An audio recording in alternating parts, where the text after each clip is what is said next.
Imaginez que vous vous réveillez un jour dans un monde subtilement, mais fondamentalement, altéré. L'air est le même. La lumière du soleil tombe toujours selon des schémas familiers, mais la personne qui vous voyait autrefois comme le centre de son univers regarde maintenant au-delà de vous. Ses yeux, qui contenaient autrefois l'univers, semblent maintenant balayer l'horizon à la recherche de quelque chose, n'importe quoi d'autre. Vous demandez « Est-ce que ça va ?» Et elle répond par un écho de 2 mots « Je vais bien », mais l'espace entre les mots est un abîme d'indifférence. C'est le moment où la plupart des hommes se perdent, se noyant dans un flot désespéré de « et si » et de « pourquoi pas ». Ils redoublent d'efforts, envoient plus de messages, orchestrent de grands gestes et achètent des cadeaux qu'ils ne peuvent pas se permettre. Ils s'excusent pour des transgressions qu'ils n'ont jamais commises, espérant reconquérir un amour qui s'est déjà évaporé. Mais si cette poursuite désespérée était la chose même qui enfonce le dernier clou dans le cercueil d'une relation mourante? Et si la chose la plus atroce pour elle n'était pas votre absence, mais votre calme profond et inébranlable? Ici réside le paradoxe de la connexion humaine. Lorsqu'elle ne vous valorise plus, elle s'attend à ce que vous validiez son retrait.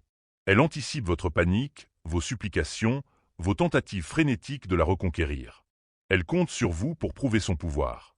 Mais lorsque vous refusez de jouer le rôle qu'elle vous a assigné, lorsque vous restez immobile dans la tempête de son désintérêt, vous démantelez son illusion de contrôle. Votre force tranquille devient une arme inattendue, un coup psychologique qu'elle n'avait jamais vu venir. Avez-vous déjà pensé que son détachement n'est pas un test de votre amour, mais de votre estime de soi? Qu'en s'éloignant, elle ne cherche pas un homme meilleur, mais un homme qui implorera son affection, réaffirmant ainsi sa propre valeur? Le moment où vous la poursuivez est le moment où vous confirmez son hypothèse que votre valeur est liée à son approbation. Mais si vous pouviez vous libérer de cette danse? Si vous pouviez devenir le genre d'homme qui n'a pas besoin d'être choisi, car il s'est déjà choisi lui-même? Il ne s'agit pas d'agressivité passive ou d'indifférence feinte.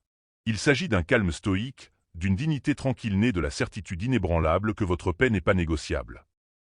C'est la grande question. Que signifie aimer quelqu'un sans en avoir besoin? C'est un abîme philosophique que peu osent explorer, car il nous force à affronter nos peurs les plus profondes de rejet et d'abandon. L'homme ordinaire implore une explication, cherchant un mot final qui donnera un sens au chaos. L'homme stoïque, cependant, trouve la clarté en lui-même. Il n'a pas besoin qu'elle explique son changement, car il comprend que le seul esprit qu'il peut contrôler est le sien. Lorsque votre âme reste centrée, lorsque vous refusez de vous laisser entraîner dans sa tempête émotionnelle, elle ressent une autre sorte de perte. Une perte de contrôle, une perte de pouvoir, une perte de la chose même qu'elle tenait pour acquise. Ce n'est pas un guide sur la façon de la reconquérir, mais une carte pour retrouver votre propre âme. Il s'agit d'apprendre à gouverner votre propre esprit, tout comme l'empereur Marc Aurèle a gouverné un empire. Vous ne commandez peut-être pas de légion, mais vous devez commander vos émotions. Votre voyage ne commence pas par une supplication, mais par une question. Qu'est-ce qui fait obstacle à votre paix? Et la réponse, souvent, est la personne même que vous essayez de reconquérir. C'est le moment de faire une pause, d'observer et de reconnaître que la plus grande force ne réside pas dans le fait de s'accrocher, mais dans le fait de savoir quand lâcher prise avec une résolution calme et inébranlable. Votre silence, votre dignité, votre manque profond de panique, voilà les choses qui résonneront plus fort que n'importe quel mot désespéré que vous pourriez prononcer. Et c'est cet écho qui finira par briser son monde, la laissant face à la vérité de ce qu'elle a perdu. Un homme qui n'a jamais eu besoin d'elle, et qui, de ce fait, était vraiment libre. Le chasseur et le chassé, un paradoxe primal. Imaginez vous réveiller un jour face à une vérité profonde et dérangeante. Tout ce qu'on vous a appris sur le désir est un mensonge méticuleusement construit. Vous vous retrouvez emporté dans une poursuite incessante, une chasse silencieuse et désespérée après une femme qui vous semble perpétuellement hors de portée. Peut-être est-elle une ombre fuyante, s'éloignant à chaque pas que vous faites. Ou peut-être est-elle celle dont le regard n'a jamais croisé le vôtre, existant seulement en périphérie de votre désir. Et puis il y a le fantôme le plus angoissant de tous, la femme qui jadis s'appuyait sur vous, dont le besoin semblait une prière murmurée, répondant maintenant avec la brièveté glaçante de réponse d'un seul mot, un fantôme dans la machine de votre connexion. Pourquoi cette poursuite incessante et épuisante? Pourquoi plus vous vous efforcez, plus elle devient insaisissable? Quelle force ancienne et invisible la pousse à fuir l'effort même que vous déployez pour combler le fossé entre vous?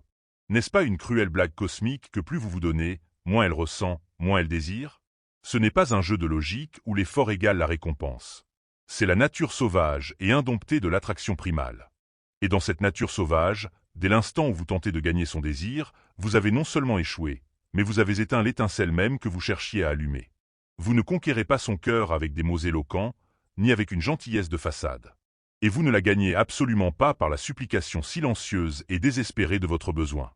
Considérez ceci. Chaque grand geste, chaque texte réfléchi, chaque plan réorganisé, ne sont-ils pas de simples reflets d'un vide plus profond en vous?